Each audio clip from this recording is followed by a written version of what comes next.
तो अपना जो धातु क्रम चैप्टर चल रहा था उस धातु क्रम के अंदर अपने जो अभी तक किया था उसके अंदर अपने कहा था कि जो धातु ऑक्साइड में परिवर्तन की प्रक्रिया कर ली थी और धातु ऑक्साइड में जो परिवर्तन की प्रक्रिया है वो अपने दो तरह से संपन्न की थी। दो तरह कौन सी थी? एक तो अपने किया था भर्जन और दूसरा था निस्तापन। तो अपने कहा था जो भर्जन और निस्तापन की जो प्रक्रिया है यह प्रक्रिया परावर्तनीय भट्टी में संपन्न करवाई जाती है। अगला जो अपने स्टेप लेना था वो ये था कि जो हमारे पास जो धातु ऑक्साइड है, धातु ऑक्साइड का अशुद्ध धातु में परिवर्तन करना है, अपने को अशुद्ध धातु की क्या करनी है, यहाँ पर प्राप्ति करनी है। तो ये जो स्टेप अपने यहाँ पर अब लेकर चलना है, इस स्टेप की अगर अपने बात करते हैं कि जो धातु ऑक्साइड को अपने किस में बदल देंगे, अशुद्ध धातु में परिवर्तन की जो प्रक्रिया करवाई जाती है। ये जो प्रक्रिया है इसके अंदर अपने क्या कहा था कि जो हमारे पास जो चार तरह से इसको मैंने बताया था। पहला जो था वो था कार्बन अथवा कोक द्वारा अपचयन। पहली विधि जो हमारे पास यहाँ पर थी वो पहली विधि हमारे पास थी यहाँ पर कार्बन अथवा अपने कहा था कोक द्वारा अपचयन। ठीक है, तो कार्बन या कोक के द्वारा अपचयन की प्रक्रिया को अपने देखना था। कार्बन इस प्रक्रिया को अपने जो दूसरा नाम दिया था वो नाम दे दिया था अपने इसको प्रगलन की प्रक्रिया भी इसमें नाम दिया था। ठीक है, तो कार्बन या कोक के द्वारा अपचयन या जिस प्रक्रिया को अपने क्या कहा था, प्रगलन की प्रक्रिया कहा था। तो सबसे पहले बात करें ये जो प्रक्रिया है ये प्रक्रिया कौन सी धातुओं में काम में ली जाती है? तो मैं यहाँ पर कहता हूँ कि जो कम विद्युत धनी धातुएं होती है, कम विद्युत धनी धातुएं जो है उन कम विद्युत धनी धातुओं के लिए जो अपचयन की जो प्रक्रिया है वो कौन से काम में ली जाती है? प्रगलन की प्रक्रिया काम में ली जाती है। अब जैसे इसमें आ जाता है लेड, जिंक उदाहरण आ जाता है हमारे पास, इसके अंदर हमारे पास लेड का उदाहरण आ जाता है, जिंक का उदाहरण आ जाता है, आयरन का उदाहरण आ जाता है, कॉपर का उदाहरण आ जाता है। ठीक है, या इसके अलावा हमारे पास टिन का उदाहरण आ जाता है। तो ये जो धातुएं हैं इन धातुओं को अपने कह सकते हैं कम विद्युत धनी धातुएं हैं। इन कम विद्युत धनी धातुओं के जो ऑक्साइड है, ठीक है, तो इनके जो ऑक्साइड हैं उन ऑक्साइडों के अपचयन के लिए यहाँ पर जो प्रक्रिया काम में ली जाती है वो कौन सी प्रक्रिया काम में ली जाती है? प्रगलन की प्रक्रिया को यहाँ पर काम में लिया जाता है। तो इसमें अपने प्रगलन की प्रक्रिया को यहाँ पर संक्षिप्त में देखा जाएगा कि प्रगलन क्या है और किस तरह से इस प्रगलन की प्रक्रिया को यहाँ पर काम में लिया जाता है। ठीक है, तो अपने यहाँ पर क्या कहते हैं कि यहाँ पर जो एक कम विद्युत धनी धातुएं हैं उनको कोक के साथ उच्च ताप पर गर्म करके अपचित किया जाता है। जो कम विद्युत धनी धातुएं हैं इन कम विद्युत धनी धातुओं को क्या किया जाएगा? कोक के साथ गर्म किया कर क्या किया जाएगा? इनको अपचयित कर लिया जाएगा। तो इन धातुओं के जो ऑक्साइडों की बात करता हूं, जैसे धातुओं के जो ऑक्साइड है हमारे पास, ये कोई ऑक्साइड है, इन धातु ऑक्साइड है, इनमें से किसी भी एक धातु का ऑक्साइड अपने कह रहे हैं, एम से अपने यहाँ पर मेटल को ले रहे हैं, तो ये धात्विक ऑक्साइड है। इसके साथ अपने क्या कर रहे हैं? किसके साथ गर्म कर रहे हैं? इसको कोक के साथ गर्म कर रहे हैं। तो कोक के साथ जब इसको गर्म किया जाएगा तो अपने को क्या प्राप्त हो जाएगा? यहाँ से धातु प्राप्त हो जाएगी और साथ में यहाँ से क्या प्राप्त हो जाएगा? कार्बन मोनोऑक्साइड की अपने को यहाँ से प्राप्ति हो रही है। ठीक है, जैसे अपने उदाहरण ले सकते हैं कि जैसे हमने कहा कि जिंक का ऑक्साइड है तो जिंक ऑक्साइड प्लस इसको कोक के साथ गर्म किया तो अपने पास क्या बन गया? जिंक धातु प्राप्त होगी, साथ में कार्बन मोनोऑक्साइड प्राप्त हो गया। या अपने पास जो आयरन का ऑक्साइड है Fe2O3, इसको अपने कोक के साथ गर्म किया तो अपने को यहाँ से क्या प्राप्त होगी? आयरन धातु प्राप्त होगी, साथ में क्या प्राप्त हो गया? कार्बन मोनोऑक्साइड की प्राप्त होगी। तो ये जो प्रक्रिया है, ये जो प्रक्रिया को अपने क्या कहा जाता है? प्रगलन की प्रक्रिया कहा जाता है। तो प्रगलन की प्रक्रिया को अगर परिभाषित करें तो अपने क्या देंगे? वर्जित अयस्क। वर्जित अयस्क कौन सा होता है? तो वर्जित अयस्क की परिभाषा अपने कहा था, वर्जित अयस्क जिसको वर्जन के द्वारा अपने यहाँ पर प्राप्त किया है, वर्जन और निस्तापन की प्रक्रिया के द्वारा प्राप्त किया है, तो अपने यहाँ पर इसकी परिभाषा दे सकते हैं कि वर्जित अयस्क को कार्बन के साथ उच्च ताप पर गर्म करके इसका धातु में अपचयन करने की प्रक्रिया क्या कहलाती है? प्रगलन कहलाती है। ठीक है, तो आपसे पूछे प्रगलन क्या है, इस प्रगलन की परिभाषा पूछे जाए, प्रगलन की परिभाषा क्या बन जाती है हमारे पास? तो अपने इसकी परिभाषा क्या देंगे? अपने कह देंगे वर्जित अयस्क को कार्बन के साथ गर्म कर धातु प्राप्त करने की प्रक्रिया क्या कहलाती है हमारे पास? प्रगलन कहलाती है। तो इस पूरी प्रक्रिया को अपने यहाँ पर क्या नाम दिया जाता है, प्रगलन कहा जाता है। ठीक है, तो यहाँ पर अपने जो ये प्रगलन की जो प्रक्रिया है, अर्थात हमने क्या है जो धात्विक ऑक्साइड को एक उचित अपचायक के साथ उच्च ताप पर गर्म करके धातु में परिवर्तित करने की जो प्रक्रिया है, इस पूरी प्रक्रिया को क्या कहा जाता है, पायरो धातुक्रम कह रहे हैं। क्योंकि अपने यहाँ पर क्या कर रहे हैं, देखो वर्जित अयस्क को एक उचित अपचायक, अपचायक अपने यहाँ पर जैसे कार्बन का चयन किया तो कार्बन का चयन कर सकते हैं, अन्य अपचायक पदार्थ का भी चयन किया जा सकता है। तो वर्जित अयस्क को एक उचित अपचायक के साथ गर्म करने की जो संपूर्ण प्रक्रिया है, इस संपूर्ण प्रक्रिया को क्या कहा जाता है, अपने पास पायरो धातुक्रम कहा जाता है। ठीक है, तो आपसे यहाँ पर पायरो धातुक्रम की भी परिभाषा हो जाती है। पायरो धातुक्रम किसे कहा जाता है, तो अपने यहाँ पर पायरो धातुक्रम की भी आपको यहाँ पर परिभाषा दे देते हैं। ठीक है, ये भी एग्जाम में पूछी जा सकती है। तो अपने कहा कि पायरो धातुक्रम क्या है, अपने कहा धातु ऑक्साइड को उचित अपचायक के साथ उच्च ताप पर तीव्रता से गर्म करने की प्रक्रिया क्या कहलाती है, पायरो धातुक्रम कहलाती है। ठीक है, तो आपसे यहाँ पर पूछ लिया जाए एग्जाम में पायरो धातुक्रम क्या है, तो पायरो धातुक्रम की भी परिभाषा दे दी आपको।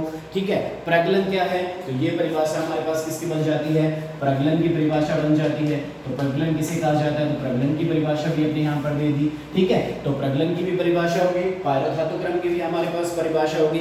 तो इसका मतलब अपने जो पायरो धातुक्रम की प्रक्रिया या अपने प्रगलन की प्रक्रिया, जो पहला जो स्टेप था हमारे पास, अपने कहा कि जो धात्विक ऑक्साइड है, धात्विक ऑक्साइड को अशुद्ध धातु में अपचयन की जो प्रक्रिया का जो पहला स्टेप था हमारे पास प्रगलन था, या जिसको अपने पायरो धातुक्रम की कैटेगरी में भी रखा जा सकता है, उसका अपने यहाँ पर संक्षिप्त में अध्ययन कर लिया। ठीक है, दूसरा जो हमारे पास स्टेप है उसकी अगर और बात करें अपने,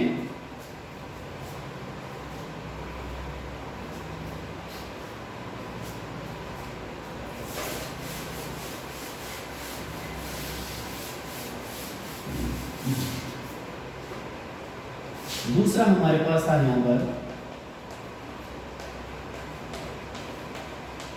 एल्यूमिनियम द्वारा अपचयन। ठीक है, दूसरी प्रक्रिया कौन सी हमारे पास, एल्यूमिनियम द्वारा अपचयन, या इसको अपने क्या नाम दिया था, एल्यूमिनोथर्माइड प्रक्रम इसको नाम दिया था, या इसको क्या नाम दिया था अपने, एल्यूमिनोथर्माइड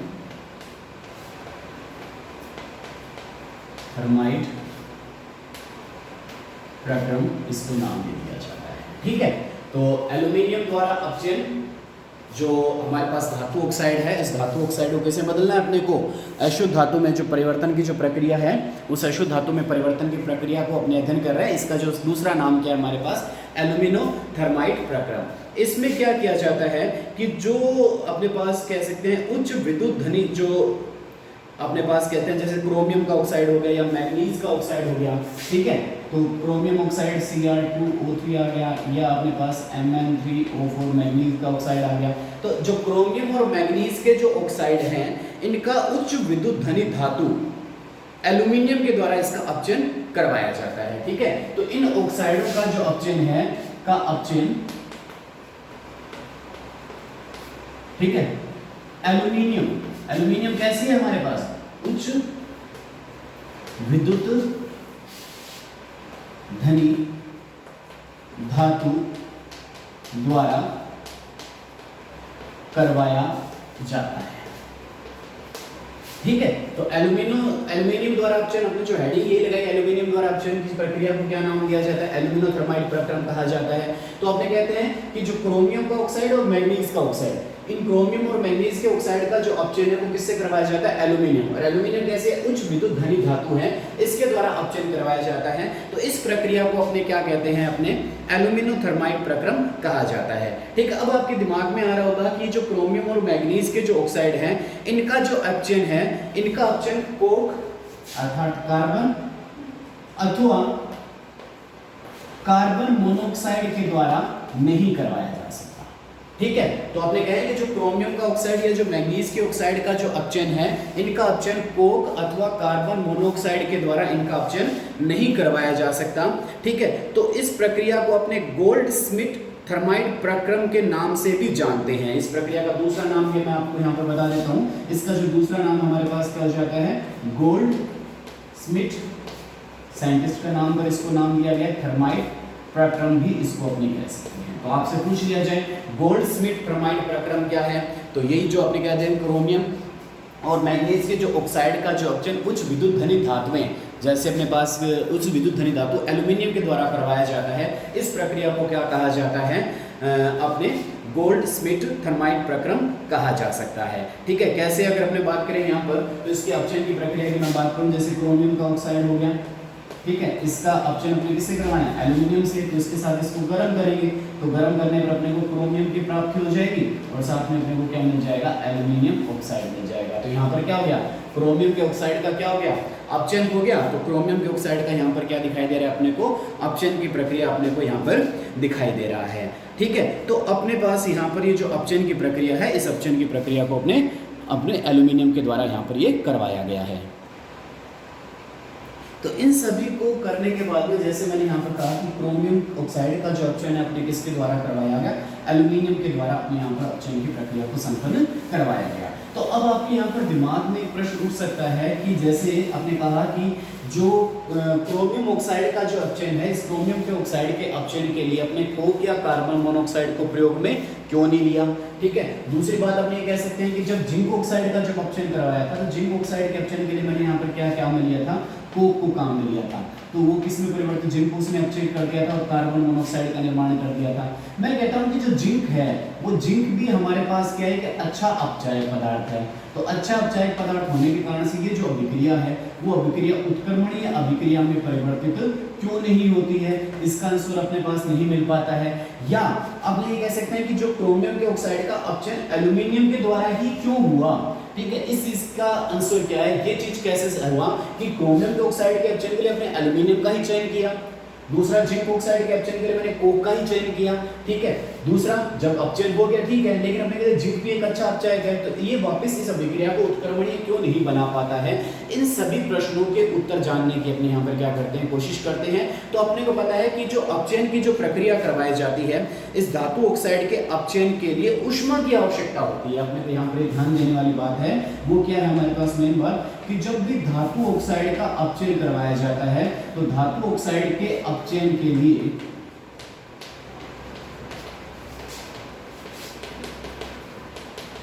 ऊष्मा की आवश्यकता पड़ती है। मेन जो रोल प्ले करता है, वो मेन रोल कौन प्ले करता है यहाँ पर, ऊष्मा। तो अपने देखो ऊष्मा की आवश्यकता होती है जब भी अपने देखो इसका अपचयन करवाया है, तो अपचयन के अंदर यहाँ पर किसका जिक्र किया है, ऊष्मा की आवश्यकता अपने को पड़ रही है। ठीक है, तो ये जो ऊष्मा की जो आवश्यकता है, अपने कह सकते हैं कि इसे मानक गिब्स मुक्त ऊर्जा परिवर्तन के आधार पर, ये जो ऊष्मा है इसकी जो व्याख्या अपने किसके आधार पर करते हैं, मानक गिब्स मुक्त ऊर्जा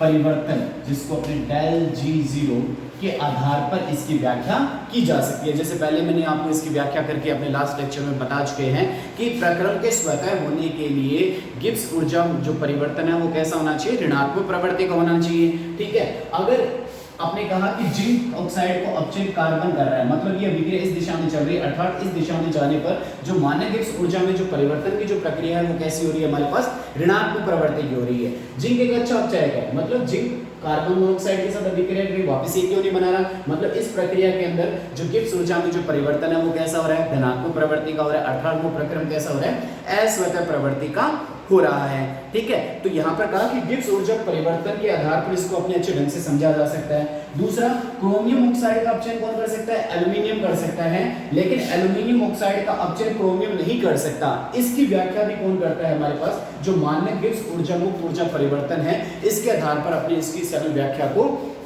करवाया जा सकता है। तो इस चीज को अपने मानक गिब्स मुक्त ऊर्जा परिवर्तन के आधार पर इस चीज को अपने आसानी से यहाँ पर समझा सकते हैं। ठीक है, तो जब अपने कहते हैं कि जो अपने इसको मैं यहाँ पर एक न्यूमेरिकल के फॉर्म में आपको यहाँ पर समझाने की कोशिश करता हूँ, तो देखिए यहाँ पर आपको एक प्रश्न दिया गया है। प्रश्न क्या है कि क्रोमियम ऑक्साइड के निर्माण के लिए जो मानक गिब्स मुक्त ऊर्जा परिवर्तन का जो मान है वो कितना है, -540 किलो जूल प्रति मोल है।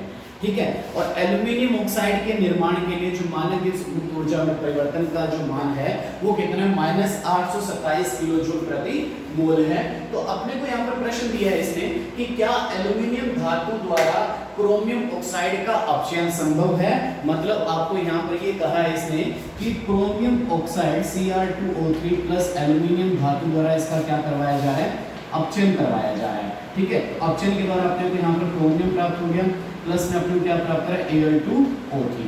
तो इसका मतलब यहाँ पर इस अभिक्रिया के अंदर किसका निर्माण हो रहा है, एल्यूमिनियम ऑक्साइड का निर्माण हो रहा है। ठीक है, और इसने क्या कहा है, एल्यूमिनियम ऑक्साइड के निर्माण के लिए जो मानक गिब्स ऊर्जा में जो परिवर्तन का जो मान है वो कितना है आपके पास, -827 किलो जूल प्रति मोल है।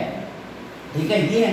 और दूसरा में क्रोमियम ऑक्साइड का निर्माण, क्रोमियम ऑक्साइड का निर्माण किससे होता है, जैसे अपने कहते हैं Al2O3 प्लस मैं यहाँ पर लिख देता हूँ 2Cr, तो ये क्या बनाएगा अपने पास, इसकी अपनी बात कर रहे हैं तो यहाँ पर 2Al प्लस Cr2O3। तो यहाँ पर ये जो निर्माण की जो प्रक्रिया के लिए गिब्स ऊर्जा परिवर्तन का जो मान है वो कितना है, -540 किलो जूल प्रति मोल आपको प्राप्त हो रहा है। तो दोनों अभिक्रियाओं के लिए मैंने यहाँ पर गिब्स ऊर्जा परिवर्तन का मान आपको यहाँ पर इस क्वेश्चन में दे रखा है। और क्वेश्चन ये पूछा है क्या एल्यूमिनियम ऑक्साइड का जो अपने क्या एल्यूमिनियम द्वारा क्रोमियम ऑक्साइड का अपचयन संभव है, मतलब ये अभिक्रिया संभव है या नहीं, इसके बारे में वो अपने से पूछ रहा है। तो अपने कहा था कि ऊष्मागतिक सिद्धांत के द्वारा अपने कहा था कि जिस अभिक्रिया के लिए गिब्स मानक गिब्स मुक्त ऊर्जा में परिवर्तन ज्यादा ऋणात्मक होता है वो अभिक्रिया क्या होती है, संभव होती है। तो दोनों में से अगर देखें तो इसके लिए जो मान है -827 किलो जूल प्रति मोल मान प्राप्त हो रहा है, और इसके लिए जो मान प्राप्त हो रहा है -540 किलो जूल प्रति मोल प्राप्त हो रहा है। तो दोनों में से ज्यादा ऋणात्मक मान किसके लिए है, तो ऊपर वाली जो अभिक्रिया है इसके लिए जो ज्यादा मान परिवर्तन ऋणात्मक है, जबकि इसके लिए मान क्या है, कम ऋणात्मक है। तो इसका मतलब ये वाली अभिक्रिया तो संभव है और ये वाली अभिक्रिया हमारे पास संभव नहीं है। ठीक है, क्यों नहीं संभव है, आपने कहा था जिसके लिए मानक गिब्स मुक्त ऊर्जा में परिवर्तन ज्यादा ऋणात्मक होता है वो अभिक्रिया संभव है। तो अपने कह देंगे हाँ एल्यूमिनियम द्वारा क्रोमियम ऑक्साइड का अपचयन संभव है।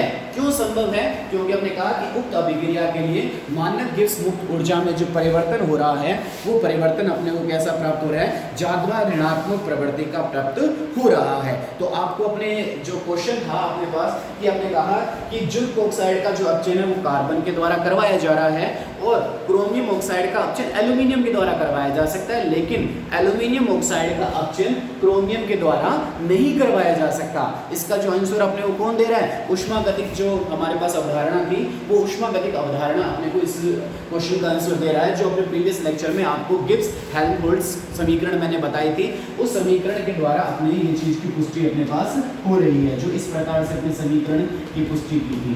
ठीक है, इस समीकरण के आधार पर अपने इस क्वेश्चन का आंसर अपने यहाँ पर दिया जा सकता है। तो ये दो तरह से अपने यहाँ पर अपचयन की प्रक्रिया अपने यहाँ पर संपन्न हो गई।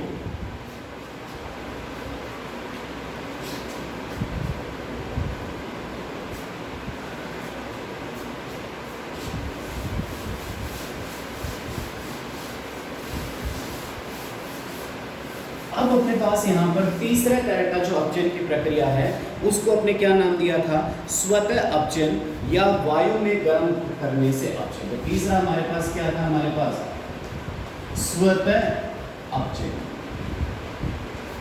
ठीक है, स्वतः अपचयन या जिसको अपने क्या दिया था, वायु के साथ गर्म करके धात्विक ऑक्साइडों को क्या किया जा सकता है, अपचयित किया जा सकता है। तो अपने यहाँ पर कहेंगे कि जो कम सक्रिय धातुएं होती है, ठीक है, ये इस द्वारा अपचयन किसके द्वारा करवाया जाता है, तो अपने कहेंगे कम सक्रिय धातुएं, कम सक्रिय धातुएं।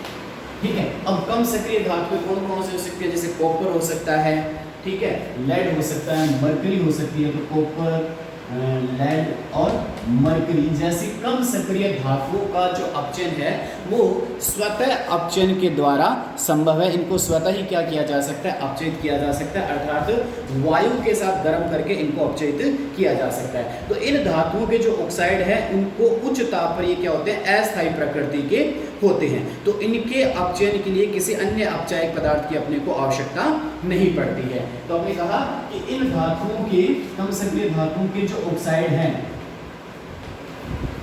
ठीक है, तो कम सक्रिय धातुओं के ऑक्साइड कैसे होते हैं?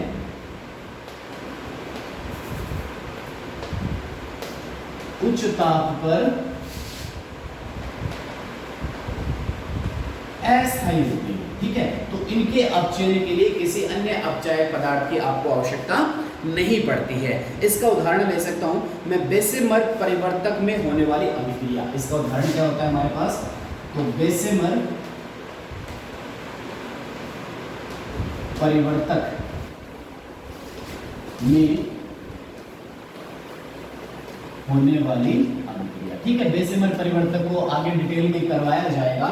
अभी अपने उदाहरण ले रहे हैं कि जो स्वतः अपचयन या वायु के साथ सीधे गर्म करके जो अपचयन की जा सकती है, जो कम सक्रिय धातुओं की मैं यहाँ पर बात कर रहा हूँ, जैसे कॉपर, लेड और मरकरी की जो ऑक्साइड हैं, ये ऑक्साइड उच्च ताप पर क्या होते हैं?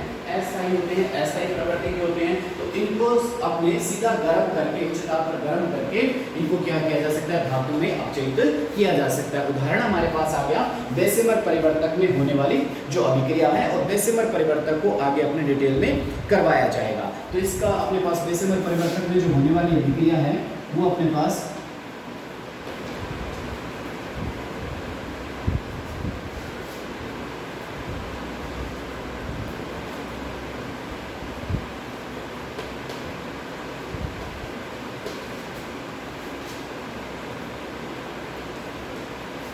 ठीक है, जो अपने पास यहाँ पर ये जो अभिक्रिया संपन्न हो रही है, वो अभिक्रिया कहाँ संपन्न हो रही है? बेसेमर परिवर्तक में अभिक्रिया ये संपन्न हो रही है, ठीक है। तो ये जो प्रक्रिया है यहाँ पर देखिए अपने इन दोनों का जो मिश्रण है, ये मिश्रण आगे अपने पास डिटेल आएगा। इस मिश्रण को क्या कहा जाता है? कॉपरमेट कहा जाता है। इस मिश्रण को क्या कहा जाता है? कॉपरमेट, ठीक है।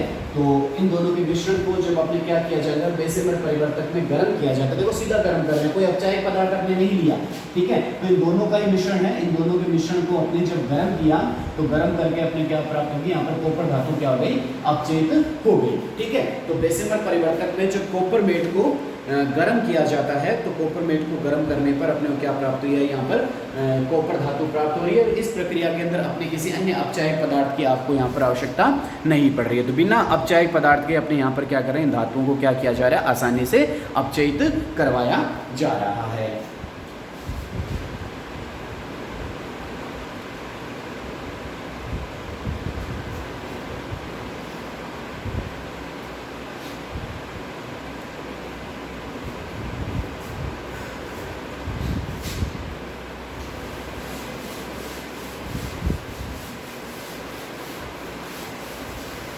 अगला जो इसमें चौथा जो प्रक्रिया है वो कौन सा है?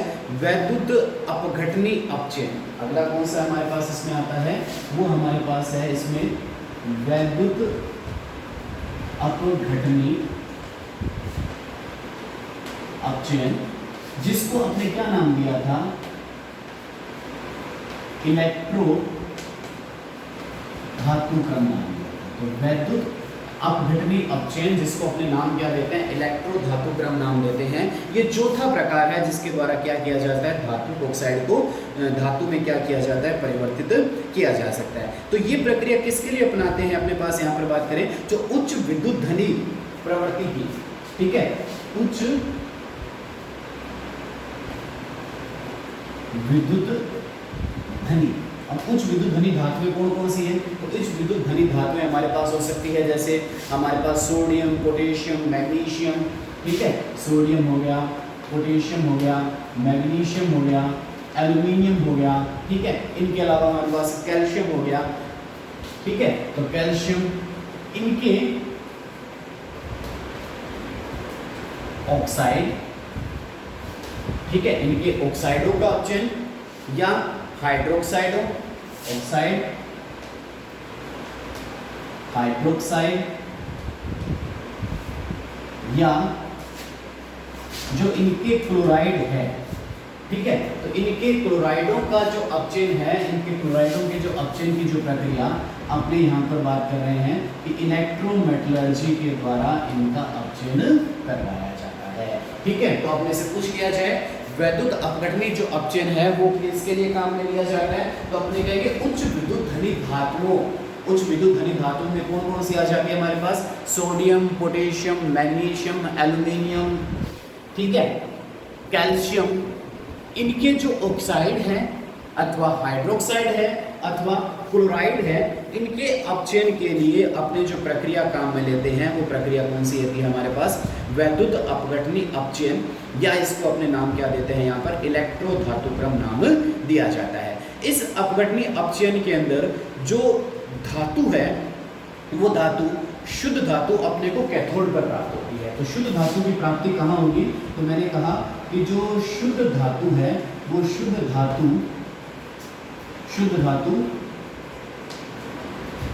कैथोड पर प्राप्त होती है, ठीक है। तो आपको यहाँ पर जो इस वैद्युत अपघटनी अपचयन के अंदर जो शुद्ध धातु की जो प्राप्ति होनी है वो शुद्ध धातु अपने को कहाँ प्राप्त होगी, कैथोड पर प्राप्त होगी। जो अपघटन की जो प्रक्रिया करवाई जाएगी उस अपघटन की प्रक्रिया में अपने को शुद्ध धातु कैथोड पर अपने को यहाँ पर प्राप्त होती है, ठीक है। तो ये जो वैद्युत अपघटनी जो प्रक्रिया है वो वैद्युत रासायनिक सिद्धांत पर आधारित है। ये किस पर आधारित है आपने यहाँ पर कहता हूँ, तो ये जो प्रक्रिया है वैद्युत रासायनिक सिद्धांत पर आधारित है, ठीक है। तो आपसे पूछ लिया जाए ये जो प्रक्रम है वो किस पर आधारित है, तो अपने नाम देंगे जो वैद्युत रासायनिक सिद्धांत है उसके ऊपर ये आधारित है। और वैद्युत रासायनिक सिद्धांत क्या है, तो अपने इसको समझें, जो अपने पास एक समीकरण आती है, समीकरण क्या होती है हमारे पास, del G0 minus NF E0 cell, ठीक है। ये अपने जो तीसरा जो चैप्टर है हमारे पास उसके अंदर इस समीकरण का अपने जिक्र करते हैं, ठीक है। तो इस समीकरण के आधार पर इस चीज को समझा जा सकता है। अपने कहें कि कोई भी इसके अनुसार अपने कह सकते हैं कोई भी जो निकाय है या जो सेल है जो उसमें जो रेडॉक्स अभिक्रिया इलेक्ट्रोड विभव के अंतर पर जो ई सेल का जो मान है वो कैसा होना चाहिए, धनात्मक होने पर ही गिब्स ऊर्जा का मान अपने को कैसा प्राप्त हो सकता है, ऋणात्मक प्रवृत्ति का प्राप्त हो सकता है। मतलब ये जो ई नोड सेल का जो मान है वो ई नोड सेल का मान हमारे पास कैसा होना चाहिए, अपने कहते हैं ई नोड सेल का मान हमारे पास जब पॉजिटिव प्राप्त होगा तभी अपने कहेंगे कि जो गिब्स ऊर्जा है वो गिब्स ऊर्जा हमारे पास कैसे प्राप्त होगी, ऋणात्मक प्राप्त होगी। अगर ई नोड सेल का मान मैं कहता हूँ अगर ऋणात्मक है तो ई नोड सेल का मान अगर ऋणात्मक है तो ई नोड सेल का मान ऋणात्मक होने पर अपने कहेंगे माइनस NF इंटू माइनस क्या हो जाएगा ई नोड सेल। तो अब जब इसका माइनस को इसके साथ मल्टीप्लाई करेंगे तो गिब्स ऊर्जा का मान अपने को कैसा प्राप्त होगा, इस कंडीशन में पॉजिटिव प्राप्त होगा। और जब गिब्स ऊर्जा का मान अपने को जो पॉजिटिव प्राप्त हो रहा है तो अपने कहते हैं कि वो प्रक्रिया स्वतः संपन्न नहीं हो रही। और ऊष्मागतिक सिद्धांत के आधार पर अगर इस मेटलर्जी चैप्टर को अगर समझा जाए तो वहां पर कह रहे हैं कि गिब्स मानक मुक्त गिब्स ऊर्जा है उसका मान कैसा प्राप्त होना चाहिए, अपने को ऋणात्मक प्राप्त होना चाहिए। अगर ई नोड सेल का मान अगर अपने पास ऋणात्मक हो रहा है तो मानक गिब्स मुक्त ऊर्जा का मान कैसा प्राप्त हो रहा है, अपने को धनात्मक प्राप्त हो रहा है और वो प्रक्रिया संभव नहीं है। तो इसके लिए हमने कहा कि जो ई नोड सेल का जो मान है वो कैसा होना चाहिए, अगर पॉजिटिव है तभी गिब्स ऊर्जा जो परिवर्तन है, मुक्त ऊर्जा जो परिवर्तन है वो कैसा प्राप्त होगा, अपने को नेगेटिव प्रवृत्ति का प्राप्त होगा। तो ये जो अपने पास कहा कि जो ज्यादा सक्रिय जो धातुएं हैं वो ज्यादा सक्रिय धातुएं हमारे पास सामान्यतः क्या होता है कि इनके लिए जो ई नोड सेल का जो मान है हमारे पास कैसा प्राप्त होता है, पॉजिटिव होता है, ठीक है। तो इनके लिए पॉजिटिव मान अपने पास होने के कारण से इनका जो अपने जब इसको क्रियाशील धातु विलयन में जैसे अधिक क्रियाशील धातु विलयन तथा कम क्रियाशील धातु विलयन से बाहर किससे प्राप्त हो जाए, कैथोड पर ये क्या हो जाती है, अपने को मुक्त हो जाती है। तो इसके द्वारा अपने एल्यूमिनियम के अपचयन की जो प्रक्रिया है जिसको अपने क्या नाम देते हैं, एल्यूमिनियम के अपचयन की प्रक्रिया को अपने समझेंगे, पूरा डिटेल में हमारे सिलेबस में रखा गया है, जिसको क्या बोला जाता है, हाल हेराल्ड प्रक्रम बोला जाता है, ठीक है। एल्यूमिनियम के अपचयन की प्रक्रिया को क्या नाम देंगे, हाल हेराल्ड प्रक्रम, ठीक है। ये एल्यूमिनियम का अपचयन, एल्यूमिनियम के जो ऑक्साइड का जो अपचयन है, ठीक है, एल्यूमिना Al2O3 का जो अपचयन है वो हाल हेराल्ड प्रक्रम के द्वारा अपने इसमें डिटेल से समझेंगे। तो ये अपने यहाँ पर अपने इसको जब चैप्टर में आगे चलेंगे उसमें समझाया जाएगा। मैं आपको इसका एक उदाहरण देता हूँ, सिंपल सा उदाहरण के द्वारा अपने समझते हैं कि जब NaCl है, ठीक है, कैसा मोल्टन स्टेट के अंदर सैगलित है, तो सैगलित जब NaCl है इसका क्या करवाया जाए, वैद्युत अपघटन करवाया जाए। तो NaCl ज्यादा सक्रिय धातु हो गया, इसका क्या लिया आपने, क्लोराइड लिया है, तो इसके वैद्युत अपघटन करवाने पर अपने क्या प्राप्त हो रहा है, Na पॉजिटिव और क्या प्राप्त हो रहा है, Cl नेगेटिव। आपने कहा था आयनिक यौगिकों का जो अपघटन है या तो विलयन प्रवस्था में होता है या मोल्टन मतलब गलित प्रवस्था में होता है, ठोस अवस्था में उनका वैद्युत अपघटन नहीं होता, क्योंकि ठोस अवस्था में वो क्या होते हैं, विद्युत के क्या होते हैं, कुचालक होते हैं। तो इसलिए मैंने यहाँ पर NaCl की कौन सी अवस्था ली है, गलित अवस्था ली है। यदि आप NaCl की यहाँ पर जलीय विलयन की अवस्था लेंगे, ठीक है, विलयन प्रवस्था लेंगे तो उत्पाद कुछ और प्राप्त होगा। तो आपने कहा कि कैथोड पर, अब इन सभी क्रिया को देखा जाए तो कैथोड पर अगर अपने बात करते हैं तो कैथोड पर चार्ज कौन सा होता है हमारे पास, नेगेटिव चार्ज होता है। तो अपने नेगेटिव चार्ज पर कौन पहुंचेगा, सोडियम, और सोडियम क्या करेगा, इलेक्ट्रॉन को ग्रहण कर लेगा और किस में परिवर्तित हो जाएगा, सोडियम धातु में प्राप्त हो जाएगा। इसी तरह से एनोड पर कौन सी अभिक्रिया संपन्न हुई है, तो एनोड पर चार्ज कौन सा होता है, पॉजिटिव। तो पॉजिटिव चार्ज में जो क्लोराइड आयन है वो क्लोराइड आयन क्या करेगा, अपने इलेक्ट्रॉन का क्या कर देगा, त्याग कर देगा, ठीक है, और अपने इलेक्ट्रॉन का त्याग करके वो किस में परिवर्तित हो जाएगा, क्लोरीन अणु में परिवर्तित हो जाएगा। क्योंकि एनोड पर जो प्रक्रिया है वो स्वतः कौन सी प्रक्रिया संपन्न होती है, ऑक्सीकरण की, और कैथोड पर जो प्रक्रिया है वो कौन सी संपन्न होती है, अपचयन की प्रक्रिया संपन्न होती है। तो आपने कहा था वैद्युत अपचयन या इलेक्ट्रो धातु क्रम पर जो शुद्ध धातु है वो कहाँ प्राप्त होती है, अपने को कैथोड पर प्राप्त हो रही है। तो आप देख सकते हो कि जो शुद्ध धातु जो सोडियम है वो सोडियम धातु आपको कहाँ प्राप्त हो रही है, कैथोड पर प्राप्त हो रही है। तो ये जो पूरी धातु है अपने को कहाँ प्राप्त हो जाएगी, कैथोड पर प्राप्त हो जाएगी, ठीक है। तो ये अपने पास यहाँ पर 4 तरीके बताए, इन 4 तरीकों से अपने क्या किया जा रहा है, इसका अपचयन करवाया जा रहा है, ठीक है। तो आपने कहा था इस प्रक्रम के अंदर जो ज़्यादा सक्रिय धातु है उनके लिए E0 सेल का मान कैसा होना चाहिए, हमारे पास पॉजिटिव होगा, तभी गिब्स ऊर्जा परिवर्तन का मान कैसा होता है, ऋणात्मक प्रवृत्ति का अपने को प्राप्त हो रहा है। तो इन 4 प्रक्रमों के द्वारा आपने क्या कर लिया, यहाँ पर ऑक्साइड का परिवर्तन किसमें कर दिया, अशुद्ध धातु में परिवर्तन कर दिया, ठीक है। अब अपने यहाँ पर जो ऊष्मागतिक सिद्धांत आपको जो लगाया गया था, उस ऊष्मागतिक सिद्धांत के आधार पर अपने जो अपचायक पदार्थों का जो चयन किया जाता है, अपचायक पदार्थों का चयन का आधार क्या रहता है, किस आधार पर अपचायक पदार्थों का चयन किया जाएगा। तो अपने कहते हैं कि जो अपचायक पदार्थ का जो चयन है वो अपचायक पदार्थ का चयन अपने एलिंगम आरेख के द्वारा करते हैं। किसके द्वारा करते हैं, अपने कहें अपचायक पदार्थ का जो चयन एलिंगम आरेख, ठीक है। तो इन एलिंगम आरेखों के द्वारा अपने किसका चयन किया जाता है, अपचायक पदार्थों का चयन किया जाता है। तो जो नेक्स्ट जो लेक्चर अपना जो बनेगा वो किसके आधार पर बनेगा, इस एलिंगम आरेख पर बेस्ड होगा। इंपॉर्टेंट है इस चैप्टर में, अगर जो कुछ समझने वाली चीज है वो कौन सा, एलिंगम आरेख ही है।